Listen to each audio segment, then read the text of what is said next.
Pumpfun is dead. Memes that are launched on Pumpfun just aren't doing as well, and we're seeing some crazy metrics right now. Here's the TLDR. We've got Pumpfun, which has been the launchpad for Solana meme coins. But recently, we've seen Let's Bonk, which is from the Bonk team, which kind of kicked off the meme coin meta on Solana, come out with their launchpad, Let's Bonk.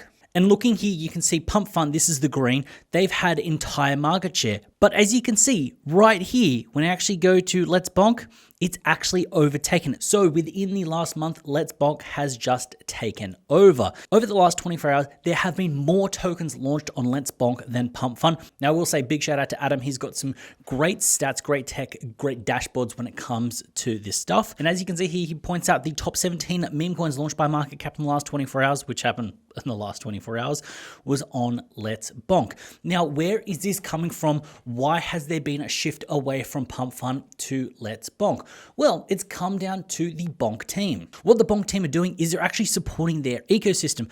You've got some memes here and all of that, but I think this is the chart that will best point it out. This is useless coin launched on Let's Bonk. And what the team has actually done is they're actually supporting it. They're putting their money where their mouth is. They're giving support to the community, support to people that are buying memes and the actual participants in the ecosystem. And when you have a look at this chart, this looks like a rug pull. This looks like a honeypot. It doesn't look like a real chart, but this is a real chart. Now, just so you're not in meme coins, what does this mean? Basically, right now on Pumpfun, you're incentivized to launch coins and not necessarily trade coins, which means that you then have a flow of low effort memes being pushed out and people just getting absolutely rinsed and rugged. Whereas what you're getting on Let's Bonk is you get people launching meme coins, yes, but the people that make the meme coins go up, the buyers, the holders of them, they're being rewarded by support from that ecosystem, which then means that they feel richer, they then buy more into the coins, and that's how you end up with charts absolutely like this. This isn't like a one-off case. This is happening over and over with the top meme coins on Bonk. You can see the same thing here with Hosiko. This thing just keeps running up. And then Icon right here. You would not see these types of charts on Pumpfun. The fact is, people are buying into memes and actually making money, so that's why it's getting a lot of attention and people are gravitating towards it. And to put this into perspective, Pumpfun has made around $600 million, yet the founder of Pumpfun, Elon, put out this post going, "What are we aping?"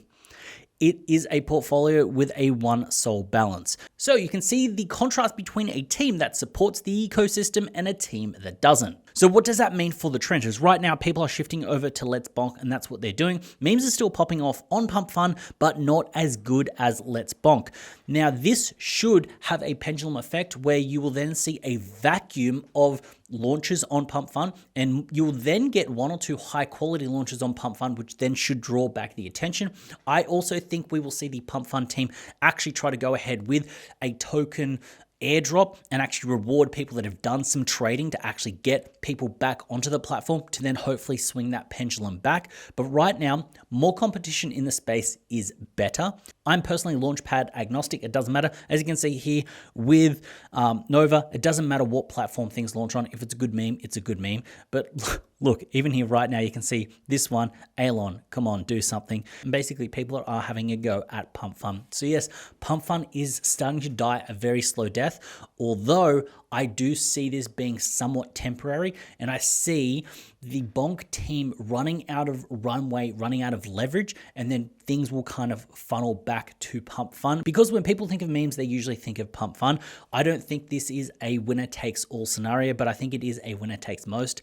And this hopefully just gives better incentives for people that are trading that actually make the platform running. Because in my mind, and being real here, I don't think token creators should be rewarded as much as they do and are on something like Pumpfun, because their downside, their risk is absolutely zero. The traders, the people that take swings, the people that are actually buying in, creating the volume and the liquidity and the activity, which generates the fees, as you can see here, are the people that are buying into the tokens, not necessarily ones that are just rinsing a bunch of people launching token after token. So yes, if you're on the sidelines cheering that Pumpfun is dead, people are just moving over onto something else to gamble and speculate on. So what's the takeaway here? If you're in the trenches, having a look at what Bonk is doing, what people are buying into, what the ecosystem is supporting could be a better play than just sitting there on new pairs on Pumpfun. That is until we see an incentive or a shift from the Pumpfun team. Now, another takeaway is keeping an eye on the top coins, and I think Useless is pretty much taking this out. There's going to be the one coin, the one ecosystem coin that runs the 500 million or the $1 billion market cap, and Useless looks like it could be it. Not financial advice, I'm not saying buy in, but there will be one coin that is that standout from that launchpad. We're kind of seeing something like that with Fartcoin on Pumpfun. That is going to be like the golden child and the support that is ran around it. So that's what I would also do. If you're just sitting on your hands waiting, look for that standout, look for that narrative, and I think Useless is kind of on that now. Now, why is the Bonk team supporting some of these tokens? Well, the best marketing tool is price go up. If the price goes up, more people talk about it, more people explore it, more people want to get into it, more people want to speculate, which ultimately drives more fees, drives more activity on the platform. So what the Bonk team is doing is they're not doing anything shady or shifty, but they're supporting a coin like Useless because they want the price to go up. They want people that are trading this coin to feel rich, to feel like they're getting more money, which becomes the best marketing tool for the platform. Also, big shout out to Ash Robin. This video actually kind of got me in the mood to take this because I feel like this is something that I'm seeing on crypto Twitter, but not necessarily on YouTube. So that's why I wanted to bring it to you. Big shout out to Ash Robin.